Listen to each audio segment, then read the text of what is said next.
Assalamualaikum warahmatullahi wabarakatuh. Perkenalkan kami dari kelompok 5 Komunikasi Bisnis kelas Manajemen 20D Universitas Muhammadiyah Magelang yang beranggotakan Robi Akbar Maulana dengan NPM 200144, Rifki Adi Asyarian dengan NPM 200147, dan Mbak Aprilia Finanda dengan NPM 210147. Selanjutnya kami akan menjelaskan apa itu negosiasi. Negosiasi itu bisa diartikan adalah proses berunding guna mencapai kesepakatan bersama antara satu pihak dan pihak yang lain untuk mencapai tujuan dan kepentingan bersama. Untuk secara etimologis, kata negosiasi berasal dari bahasa Inggris, yaitu to negotiate, yang artinya membicarakan, merundingkan, atau menawarkan. Dalam buku Teach Yourself Negotiation, karya Bill Bagley tahun 2000 menjelaskan bahwa negosiasi adalah cara untuk menetapkan keputusan yang dapat disepakati dan diterima oleh dua pihak dan menyetujui tindakan-tindakan yang akan dilakukan bersama di masa mendatang.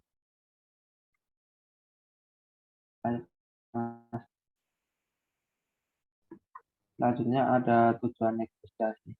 Tujuan negosiasi itu yang pertama adalah untuk memperoleh kesepakatan yang saling menguntungkan.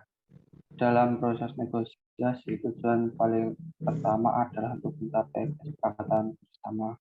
Untuk itu, dalam proses negosiasi, pihak-pihak akan membuat proses negosiasi menjadi lebih terkendali, sehingga kesepakatan bersama dapat dicapai dengan mudah.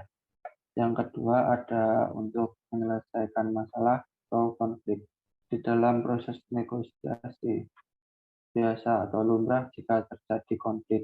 Hal tersebut bisa dikarenakan karena masing-masing pihak yang menjalani kegiatan negosiasi memiliki perbedaan kepentingan. Karena itu, mengurangi konflik menjadi salah satu tujuan dari negosiasi. Dan untuk yang ketiga adalah untuk menemukan solusi atas setiap masalah yang dialami. Melakukan negosiasi itu memang untuk mencapai sebuah kesepakatan bersama. Namun, kesepakatan tersebut haruslah menjadi solusi yang saling menguntungkan pihak-pihak yang terlibat dalam proses negosiasi itu.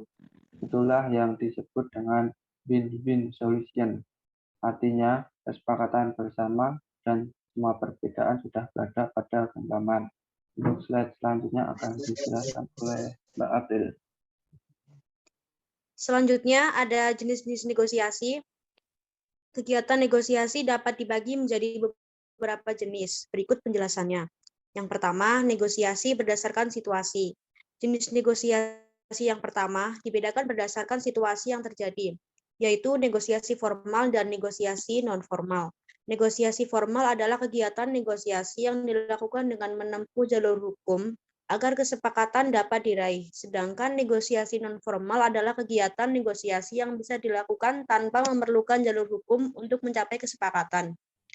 Yang kedua ada negosiasi berdasarkan jumlah negosiator.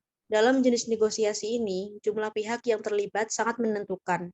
Jenis negosiasi ini dibedakan menjadi negosiasi dengan pihak penengah dan negosiasi tanpa pihak penengah. Negosiasi dengan pihak penengah biasanya dilakukan oleh dua orang negosiator atau lebih. Sedangkan negosiasi tanpa pihak penengah dilakukan antar dua pihak saja, sehingga tidak memerlukan bantuan pihak penengah. Yang ketiga, ada negosiasi berdasarkan keuntungan dan kerugian. Dalam jenis ini, kegiatan negosiasi yang akan dilakukan dinilai terlebih dahulu keuntungan dan kerugian yang ada. Jenis negosiasi ini dibagi menjadi negosiasi kolaborasi, negosiasi dominasi, negosiasi akomodasi, dan loss-loss. Berikut penjelasan untuk masing-masing. Yang pertama ada negosiasi kolaborasi. Dalam negosiasi ini, semua pihak yang terlibat harus hadir. Tujuannya adalah agar semua pihak menyuarakan keinginan dan pendapatnya, sehingga tercapai solusi yang terbaik. Yang kedua, ada negosiasi dominasi.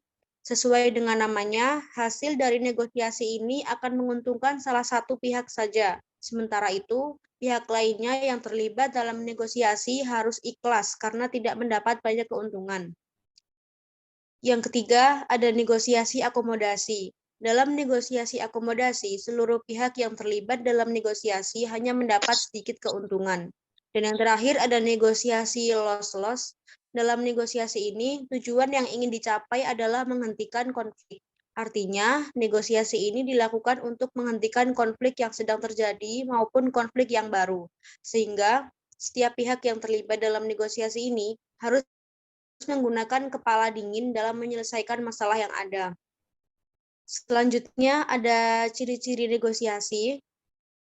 Sebuah kegiatan dapat disebut sebagai negosiasi jika memiliki ciri-ciri berikut ini. Yang pertama, melibatkan individu atau perwakilan organisasi atau perusahaan. Yang kedua, kegiatan dilakukan secara tatap muka, menggunakan bahasa lisan dan menampilkan gerak tubuh maupun ekspresi wajah. Yang ketiga, tema atau topik yang dibahas merupakan hal-hal atau sesuatu yang memiliki kemungkinan terjadi di masa depan. Akhir dari perundingan menghasilkan kesepakatan yang diambil oleh pihak-pihak yang terlibat. Slide selanjutnya akan dipresentasikan oleh Mas Robi.